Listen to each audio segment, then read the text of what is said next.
오늘 같이 나누실 말씀은 구약성경 시편 146편 8절 9절 말씀입니다.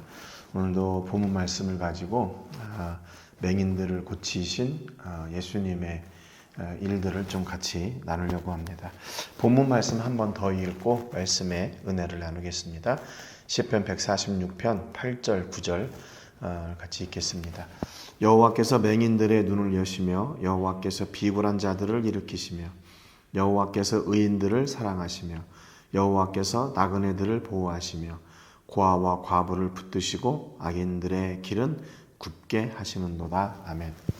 지금 이제 이 본문 말씀을 통해서 하나님께서 천지 만물을 창조하신 그 하나님이 연약한 자들의 하나님이시다. 이 말씀을 지금 나누고 있는데, 특별히 맹인들의 특징은 그들의 환경이 어떻게 이렇게 바뀌어가지고 이 맹인의 모습이 고쳐지거나 그러지 않는다고 그랬죠. 이것은 정말로 세상이 말하는 절망에 가까운 그런 상황 속에 있는 사람들을 말한다고 했습니다. 그래서 구약에서 이사야 선지자를 통해서 본문의 시인을 통해서 하나님이 이렇게 맹인의 눈을 뜨게 하신다. 그런데 실제로 신약의 예수님께서 눈먼 자들을 눈뜨게 하시는 그 역사를 이루셨다고 그랬죠. 그래서 어제 예수님을 따르며 외치던 두 소경을 예수님이 고쳐주셨고, 또 사람들이 데려온 맹인을 예수님이 고쳐주셨다고 그랬죠. 그래서 사람들은 터치해달라고 했는데 예수님은 목적을 가지고 그 손을 얹으셔서 예수님이 원하시는 그 일을 이렇게 이루셨다 말씀을 나눴습니다. 오늘 요한복음 9장에 보면 이제 또 예수님께서 맹인의 눈을 고치신 장면이 나오는데요. 이 사람도 나면서부터 맹인된 사람입니다.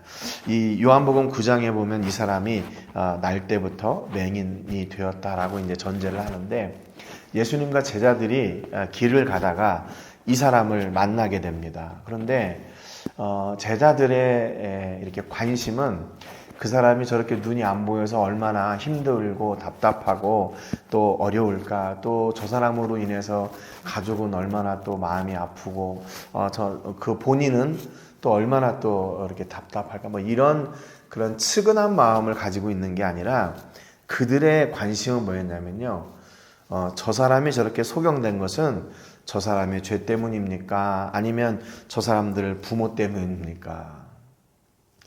이런 이야기를 해요.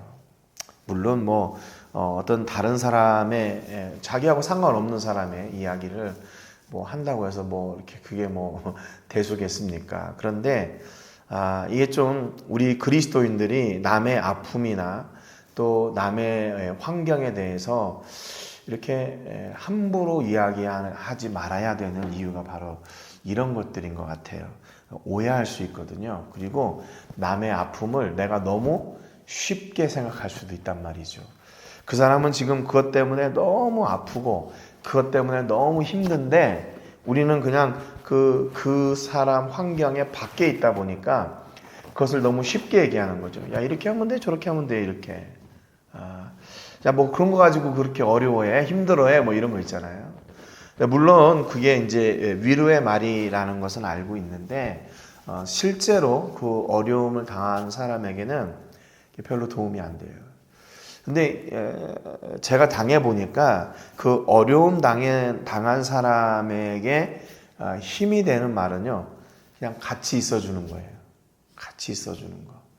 그걸 야, 이건 하나님의 은혜고 계획하심이고 섭리하심이니까 지금이 힘들지만 나중에는 어떻게 될 거야, 이게 장황하게 얘기하거나 아니면 야, 하나님의 무슨 뜻이 있겠지, 이런 막연한 그런 이야기들, 야, 얼마나 힘드냐, 물론 그런 얘기도 도움이 되겠지만 이제 그 어려움을 당한 사람에게는 그런 이야기들이 그렇게 쉽게 와닿지가 않아요.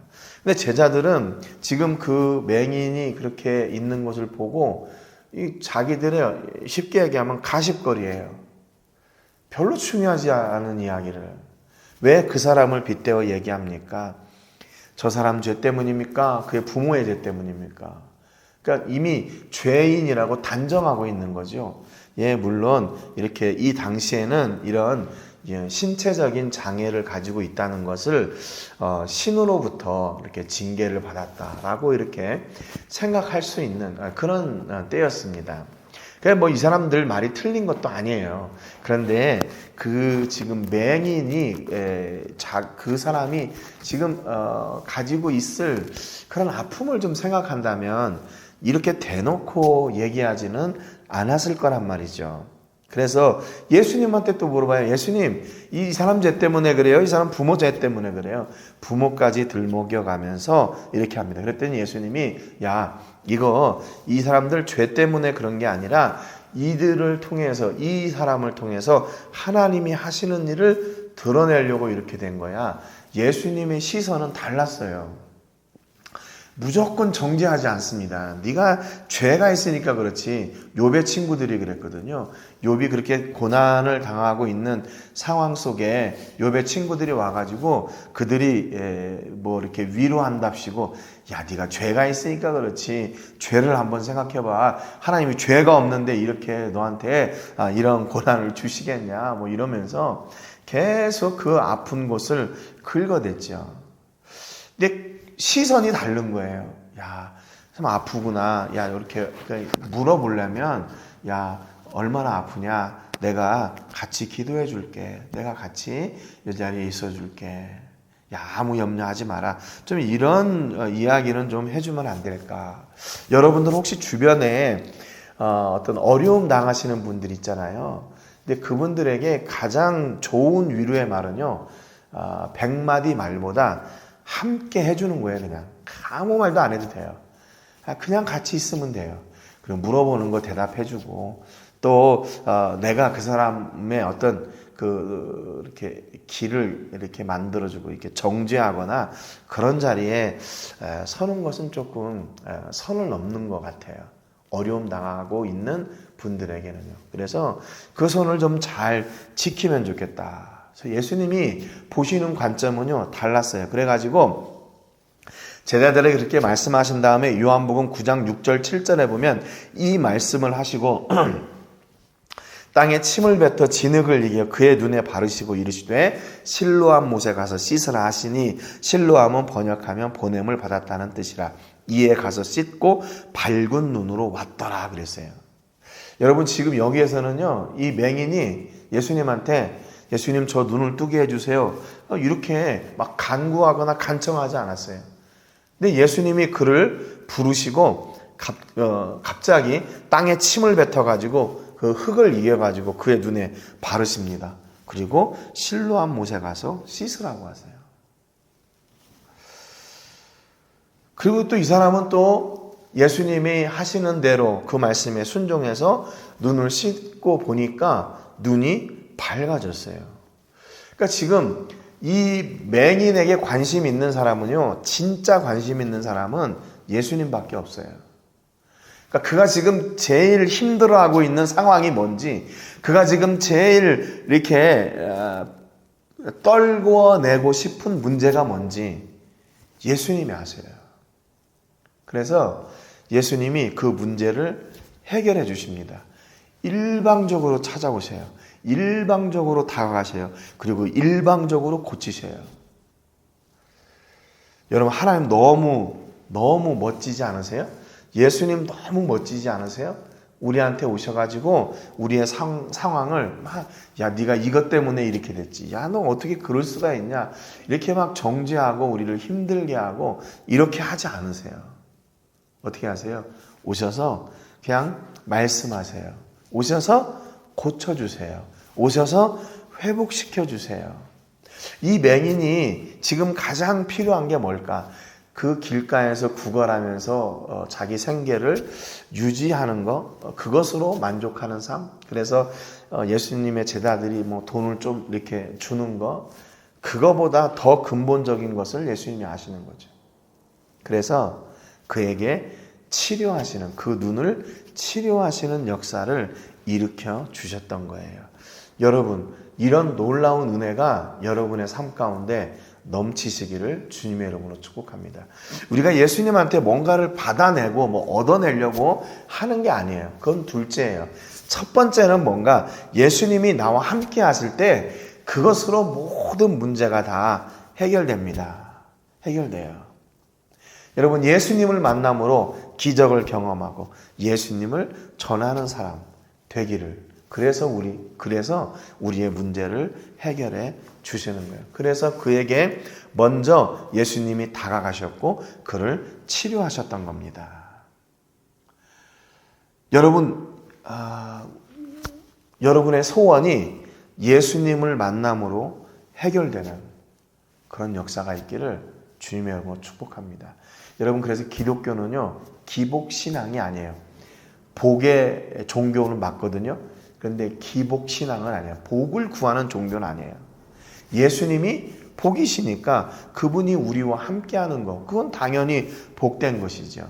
근데 그분으로 말미암아 일어나는 더욱 놀라운 일들이 우리에게는 기적으로 가득하게 된 겁니다.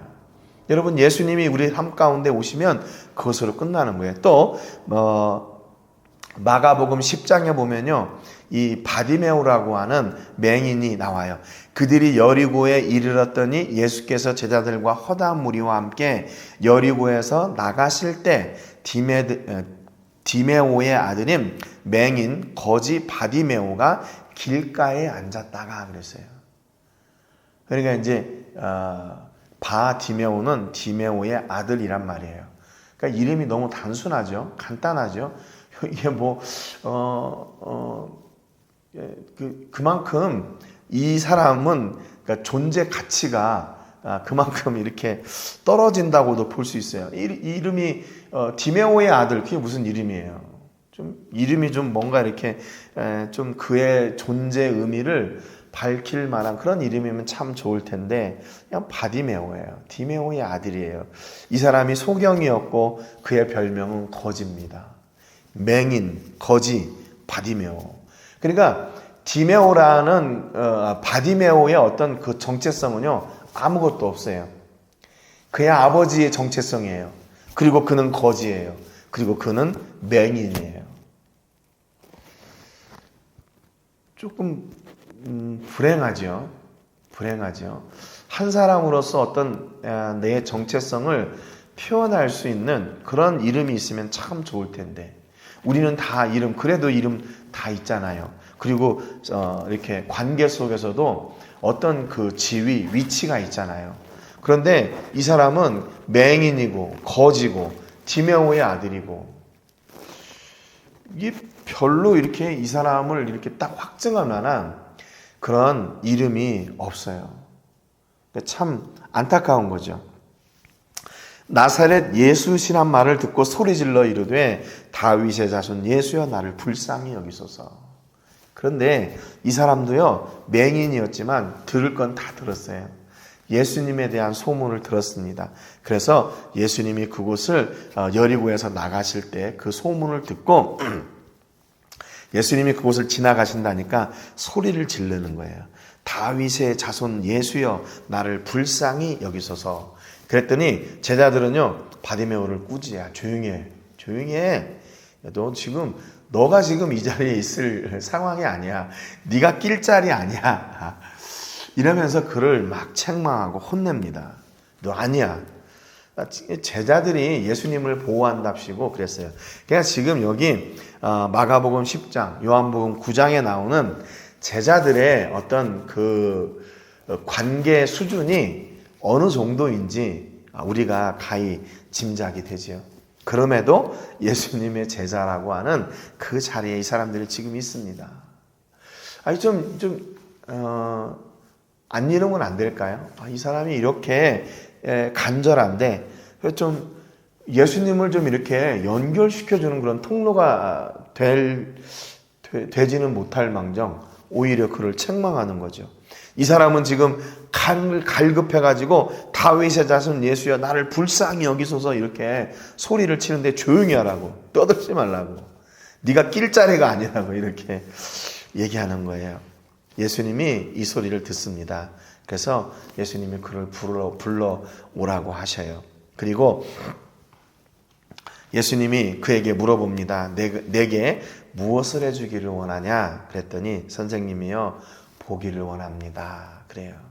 예수님이 이렇게 말씀하세요. 가라, 내 믿음이 너를 구원하였느니라.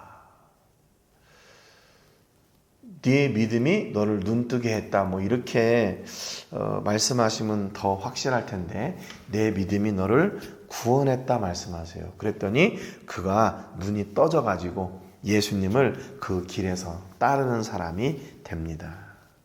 여러분, 바디메오가 눈을 떴던 것은 뭐 때문에 그랬다 그랬어요? 그의 믿음 때문이라고 그랬어요. 그러니까 예수님은 그의 중심을 꿰뚫고 보고 계시는 거예요. 바디메오가 그렇게 간절하게 소리쳤던 이유는 뭐예요?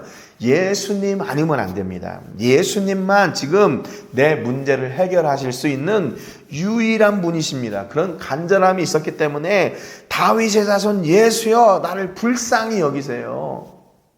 나를 좀 봐주세요. 이렇게 소리치고 간구했던 거죠. 여러분, 그래서 우리의 믿음은요, 이렇게 놀라운 역사를 동반합니다. 놀라운 역사를 동반해요. 우리를 구원하실 뿐만 아니라 육적이고 영적인 삶의 문제와 장벽과 아픔과 슬픔과 실패와 역경도 고치시는 통로. 고치는 통로가 뭐예요? 바로 믿음이에요. 믿음이에요. 하나님은 우리의 믿음이라는 통로를 통해서 그래서 역사하세요. 믿음이라는 통로. 다른 게 아니라. 그러니까 이 바디메오도 예수님에 대한 소문을 듣고 그분과 만나는 그 접촉점, 그게 뭔가 그의 믿음이었어요. 내가 오늘 예수님을 믿는 그 믿음으로 말미암아 나갈 때 예수님이 나를 고쳐주실 것이라는 그런 믿음이 있었어요. 그러니까 지금 예수님께서 이 바디메오를 고치실 때 뭐가 필요했어요? 아니요. 그냥 그의 간절한 믿음이 있으니까 야, 너 믿음이 너를 눈뜨게 했다. 그 말입니다. 앞서 이 날 때부터 소경된 사람은 어떻게 했어요? 땅에 침을 뱉어가지고 흙을 이해가지고 눈에 바르고 실로에만 가서 씻으라 그랬잖아요. 그런 과정이 필요 없는 거예요. 그런 과정이 필요 없어요. 이 맹인 바디메오를 고쳐주실 때는 그의 강한 믿음을 예수님이 보셨어요. 그리고 그 믿음을 통해 그가 원하는 대로 예수님이 응답하셨던 거예요. 여러분, 그러니까 예수님이 이 맹인들을 고치시는데도요, 다 여러 가지 방법이에요. 어제는 이렇게 안수했더니 뭐라 그랬어요? 한 번에 보이는 게 아니라 모르게 흐릿하게 나무들이 움직이는 것 같아요. 또 하니까, 또 안수하시니까 이제 그 다음엔 제대로 나왔잖아요. 그것처럼 예수님이 우리의 삶을 통해서 찾아오시고 역사하시는 그 방법, 그 은혜, 또 그런 역사하시는 그런 종류가 다 다릅니다.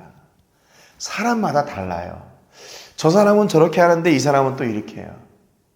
반응도 다르고 그런 거예요. 그러니까 여러분, 다름에 대해서 너무 이렇게 깊게 생각할 거 없어요. 다른 거예요. 원래 달라요. 그런데 우리의 목적은 온전히 하나님이신 거죠. 그분의 역사하심을 위해서 하나님은 많은 사람들, 많은 방법, 많은 환경을 다 이용하셔서 그 일을 이루십니다. 하나님의 방법으로 이루셔요. 그러니까 우리가 중요한 건 뭐예요? 그분과 함께하는 그 자리, 그것을 지키는 것, 그게 중요한 거죠. 내가 예수님과 함께 있다면, 내가 예수님을 믿는 믿음이 있다면 예수님은 그 믿음을 통해 그분이 마음껏 일하시고 역사하시는 거예요. 다섯 번째, 또 맹인을 고쳐주시는데 이것도 여리고에서 일어난 일이에요. 마태복음 20장에 보면 그들이 여리고에서 떠나갈 때라고 이렇게 기록하고 있습니다. 앞에 마가복음 10장은요, 누가복음 18장의 기록과 같은 얘기거든요. 여기는 여리고에 들어왔을 때, 그리고 여기 지금 마태복음 20장에는 여리고에서 나갈 때, 여리고에서 나갈 때. 큰 무리가 예수를 따르더라. 맹인 두 사람이 길가에 앉았다가 예수께서 지나가신 다음을 듣고 소리질러 이르되 주여 우리를 불쌍히 여기소서 다윗의 자손이여. 이렇게 이 사람들도 역시 다윗의 자손이라고 예수님을 부릅니다. 이 사람들도 왜 불렀겠어요? 예수님의 소문을 듣고 예수님이 어떤 분이신지 익히 알고 있었어요. 그래서 예수님의 가문이 족보가 어디로부터 온 건지도 알았어요. 그래서 이스라엘에게 있어서 제일 위대한 사람은 다윗이잖아요. 다윗의 자손이요. 그 놀라운 영광을 입은 예수님이요. 내게도 그 영광의 은혜를 주세요라고 지금 찾고 있는 겁니다. 그랬더니 여기도 마태복음 20장 31절에 보니까 무리가 꾸짖어 잠잠하라 그랬어요. 잠잠하라.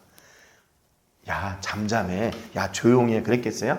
신경질적으로 얘기했을 거예요. 야, 니네들이 여기 낄 자리 아니라니까 왜 이렇게 소리 질러? 우리도 지금 저분 보기 바쁜데 너까지 저분이 신경 쓸 일이 없어. 저로 가. 아주 신경질적이었겠죠. 그런데 이 사람들은 어떻게 합니까? 더 소리를 크게 지르는 거예요. 주여 우리를 불쌍히 여기소서 다윗의 자손이여. 아마 이 사람들의 외침은 다른 사람들에게는 소음이었을 거예요. 자기들을 방해하는 소리로 들렸을 겁니다. 그래서 그들을 꾸짖고 잠잠하라고. 이렇게 성경이 있으니까 좀 이렇게 온화한 말로 잠잠하라 그랬겠죠. 아니 그때 당시에 세상 말로 한다면 닥쳐 뭐 이렇게 나왔을 거예요. 더 심한 말이 사용될 수도 있었을 겁니다. 닥쳐, 잠잠해 그랬겠죠. 그런데 이들은 예수님을 향한 그 간절함이 더 컸기 때문에 더 큰 소리로 예수님을 향해 부르짖어요. 예수님이 그들을 부르십니다. 그리고 너희에게 무엇을 하여 주기를 원하느냐? 그랬더니 그들이 우리의 눈 뜨기를 원합니다. 그랬더니 마태복음 20장 34절에 예수께서 불쌍히 여기사 그들의 눈을 만지시니 곧 보게 되어 그들이 예수를 따르니라 그랬어요. 예수님이 그들을 보시고요. 그들을 측은히 여기세요. 불쌍히 여기세요. 앞에 요한복음에서는 그 사람이 맹인된 것이 저 사람 죄입니까? 저들의 부모 죄입니까? 이렇게 자기들의 가십거리로 생각했던 제자들, 그들의 아픔이나 그 소경의 아픔이나 그들의 가족의 어려움이나 염려하는 거나 거기에는 관심이 없고 그냥 겉으로 드러나는 걸 보고 자기들끼리 그냥 이렇게 쉽게 얘기하기를 원했어요. 그런데 예수님은 그 안에 관심이 있었던 거죠. 사람들은 오늘 이 두 소경을 향해서도 조용해, 잠잠해 그랬는데 예수님은 그들을 불쌍히 여기시는 거예요. 왜 그래요? 물론 눈을 못 보니까 불쌍하겠죠. 그런데 그것으로 말미암아 그들이 겪게 되는 그 모든 삶을, 그 아픔을 예수님이 아시는 거예요. 그래서 그들의 눈을 만지시고 그들을 고치십니다. 그들이 왜 이렇게 몸부림을 치고 간절하게 예수님을 찾았는지 아셔요. 그래서 그들의 눈을 만지셔서 그들의 눈을 뜨게 하셔요. 그리고 그들이 성한 몸을 가지고 이제는 어떻게 합니까? 예수님을 따르는 사람들과 합류하게 돼요. 전에는 예수님을 따르는 사람들하고 이게 구별된 자리에 있어요. 특별히 구별된 게 아니라 소외당한 거죠. 근데 그들이 눈을 뜨고 예수님을 따르는 그 현장에 함께하게 되는 거예요. 여러분, 예수님은요, 우리에게 많은 관심을 가지고 계십니다. 여러분 혹시 예수님이 여러분의 삶에 관심이 없다고 생각하세요? 아니요, 착각이에요. 예수님 우리 삶에 너무나도 관심이 많으세요. 우리 삶에 꼭 찾아오기를 원하셔요. 우리 삶에 오셔서 우리의 문제를 해결하기를 원하십니다. 그것이 안수가 되었든지, 그것이 진흙을 바르는 일이든지, 그것이 실로암에 가서 씻으라고 하시든지, 예수님은 우리 삶 가운데 오셔서 우리를 고치시고 회복하시고 강건하게 하시고 하나님께서 예비하신 그 기쁨과 즐거움이 우리 삶 가운데 풍성하기를 원하세요. 여러분, 그러니까 우리 삶 가운데 가장 큰 문제는 뭐냐면요, 내가 세상에 있는 문제로 가득하다, 그것이 문제가 아니라 그 문제 가운데 예수님을 초대하지 않았다는 거예요. 그게 큰 문제예요. 여러분, 그렇다면 가장 큰 행복은 뭘까요? 내가 세상에 있는 것들로, 세상에 있는 많은 금은 보화 이런 것들, 뭐 로또 복권이 맞고 이런 것이 행복이 아니라 내 삶 가운데 예수님이 찾아오셨다는 거. 그게 가장 큰 행복이에요. 그게 가장 큰 행복이에요. 그래서 오늘 이 순간에도 우리는 예수님을 불러야 돼요. 예수님을 초대해야 돼요. 잃었던 예수님을 회복해야 돼요. 우리 문제를 이기는 가장 강력한 힘, 가장 확실한 유일한 대책, 해결책 뭡니까? 예수님이세요. 오늘 여러분의 삶 속에 예수님을 초대하는 은혜가 있기를 주님의 이름으로 축복합니다. 예수님을 찾고 예수님을 초대하는 놀라운 복과 기적이 여러분과 함께하기를 주님의 이름으로 축복합니다. 여러분, 예수님을 초대하고 예수님과 함께하는 것보다 더 놀라운 것은 없어요. 더 가치 있는 것은 없습니다. 더 강력한 힘은 없어요. 여러분, 예수님이 우리의 가장 강력한 힘이시고 가장 유일한 해결책이시고 가장 유일한 소망이세요. 오늘 예수님을 여러분 삶 가운데 초대하시고 예수님이 주시는 그 치료의 역사, 회복의 역사, 강건케 하시는 역사, 복 주시는 역사, 기적의 역사가 여러분과 함께 하시기를 주님의 이름으로 축복합니다. 세상 사람들은 혹시 여러분들을 왕따시킬 수도 있어요. 그런데 그런 상황 속에서도 예수님은 여러분들을 초대하십니다. 예수님은 여러분들을 찾아가셔요. 그리고 만지시고 그리고 회복하셔요. 이런 놀라운 복이 여러분의 복이 되시기를 주님의 이름으로 축복합니다. 오늘 세계를 부으며 기도할 때는 세계선교공동체 이용남 선교사님 위해서 기도해 주시기 바랍니다. 선교사님 사모님 건강으로 지켜주시고 말씀을 전하실 때마다 선교의 회복과 동원이 일어나는 은혜가 있게 해주시고 또 지금은 은퇴하셨지만 여전히 이 생명의 복음 또 선교사님들의 발자취를 연구하시는 그 일들이 더 풍성한 열매를 맺고 또 기도하시는 제목들이 아름다운 그런 결실들이 맺어지게 되는 은혜가 있기를 위해서 기도해 주시기를 바랍니다. 검정고시학교와 기술학교, 신학교를 위해 대지를 구입하고 이제 건축하는 일을 지금 남겨놓고 있는데 가능하면 내년에는 좀 이 삽을 이렇게 뜰 수 있기를 바랍니다. 그래서 재정도 잘 준비되고 이 귀한 일에 함께 동역할 믿음의 동역자들도 보내주시기를 위해서 기도해 주시고요. 오늘도 우리가 섬기고 기도하는 선교지와 선교사님들 또 단체와 교회 위해서 기도해 주시고 여러분의 자녀들을 위해서 기도하시기를 바랍니다. 우리 자녀들이 예수님을 그들의 삶 가운데 초대하고 예수님이 주시는 기적의 주인공들이 되기를 위해서 기도하시기를 바랍니다. 오늘 말씀처럼 어떤 상황 속에서도 예수님을 찾고 예수님으로 말미암아 우리의 기쁨과 즐거움이 회복되고 강건하게 되는 역사가 있기를 위해서 기도하시기를 바랍니다. 제가 먼저 기도하고 같이 기도하겠습니다. 하나님 아버지 감사드립니다. 오늘 말씀을 통해서 예수님이 관심을 가지고 계신 것은 우리의 환경뿐만 아니라 우리의 환경 안에 우리의 내면 또 우리가 어떤 어려움을 만나게 되는 그 이유들까지도 다 관심을 가지고 계시는 줄로 압니다. 그래서 예수님은 우리를 찾아오셔서 친히 먼저 손을 내미시고 우리의 아픔과 상처를 치료하시고 문제를 해결하시고 우리가 가지고 있는 영적인 육적인 장애들도 모두 해결하시고 강건케 하시는 능력의 주님이심을 고백합니다. 예수님, 우리 삶 가운데 찾아오셔서 우리가 예수님으로 말미암아 회복될 부분들이 회복되게 하시고 예수님으로 말미암아 고쳐질 부분들이 고쳐지게 하시고 예수님으로 말미암아 회복되고 강건케 되고 다시 일어서야 되는 그런 부분들이 있다면 힘을 주셔서 저를 새롭게 하시고 놀라운 은혜로 채워 주시옵소서. 우리 성도님들에게 오늘 하나님 우리 예수님이 친히 우리 성도님들의 삶을 찾아가시고 그 속에서 모든 것을 회복하시고 강건케 하시는 놀라운 은혜의 주인공들이 되게 해 주옵소서. 오늘도 말씀을 통해 저희가 회복되기를 원합니다.